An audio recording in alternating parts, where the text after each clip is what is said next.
Sistema penal y acusatorio y de justicia oral. Etapa intermedia. La etapa que se identifica como intermedia inicia desde que el Ministerio Público presenta la acusación ante el juez de control y abarca la audiencia intermedia. En esta etapa se pueden presentar excepciones, acuerdos probatorios, se admiten o rechazan pruebas y termina cuando el juez de control envía el auto de apertura al Tribunal de Enjuiciamiento. Algunos aspectos destacados de esta etapa son: primero, el MP presenta acusación al juez de control. Segundo, el juez de control señala fecha de audiencia intermedia. Tercera, hablan las partes y se presentan excepciones o si hay incidencias de las partes, así como acuerdos probatorios. Cuarta, se abre el proceso de exclusión o admisión de pruebas. El juez de control examina el comportamiento del Ministerio Público ante el proceso de pruebas y admite o sanciona su comportamiento. Quinto, el juez de control declara cerrada la audiencia intermedia y envía el auto de apertura al Tribunal de Enjuiciamiento. Para cuestiones de lo que estamos estudiando, vamos a explicar de manera detallada la audiencia intermedia. Primero, el juez de control verificará los requisitos generales de la audiencia y declarará la apertura de la misma de acuerdo al artículo 342 del Código Nacional de Procedimientos Penales. El artículo 342 menciona que la inasistencia de la víctima o ofendido o su asesor jurídico no suspende el acto. Asimismo, que si su inasistencia es injustificada, se detendrá por desistida su pretensión en caso de que se hubiera constituido como coadyuvantes del Ministerio Público. Después de que las partes han sido identificadas, el juez de control exhortará a las partes para que lleguen a una solución alternativa o alguna forma de terminación anticipada, ya sean acuerdos reparatorios, suspensión condicional del proceso o procedimiento abreviado, o alguna condicional de proceso. En caso de que las partes opten por alguno de estos medios alternativos, se seguirá lo conducente en cada caso, de acuerdo al artículo 342 del Código Nacional de Procedimientos Penales. En caso de que las partes decidan continuar el proceso por la vía ordinaria, el Ministerio Público procederá a exponer de forma resumida su acusación. Después, la víctima o ofendido, por sí o por conducto asesor jurídico, expondrá sus pretensiones.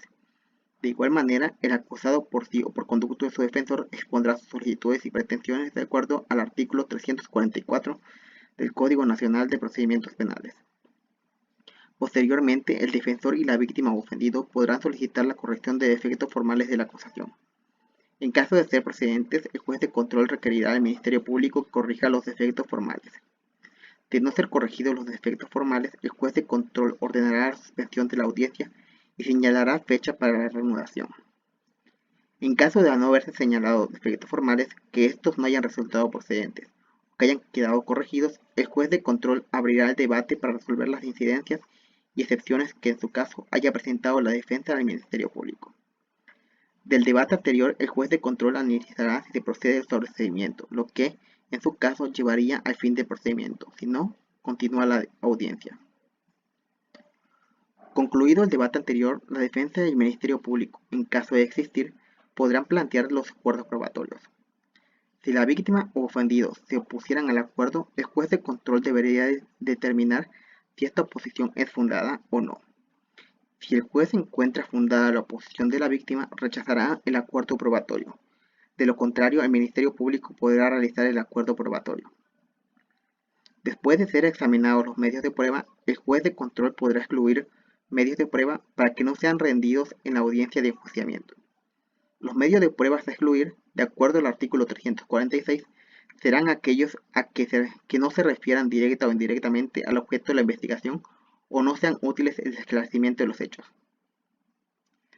En su caso, el juez de control abrirá debate y resolverá sobre la solicitud de exclusión de la prueba, de acuerdo al artículo 346 del Código Nacional de Procedimientos Penales.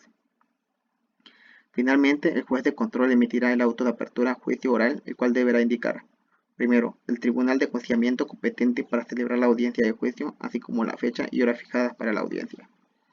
Segundo, la individualización de los acusados. Tercero, las acusaciones que deberán ser objeto del juicio y las correcciones formales que se hubieran realizado en ellas, así como los hechos materiales de la acusación. Cuarto, los acuerdos probatorios a los que hubieran llegado las partes. Quinto, los medios de prueba admitidos que deberán ser desahogados en la audiencia de juicio, así como la prueba anticipada. Sexto, los medios de prueba que en su caso deben de desahogarse en la audiencia de individualización de las sanciones y de reparación del daño.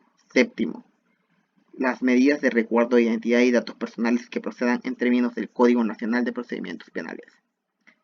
Octavo, las personas que deban ser citadas en la audiencia de debate. Y noveno, las medidas cautelares que hayan sido dispuestas al acusado de acuerdo al artículo 347 del Código Nacional de Procedimientos Penales.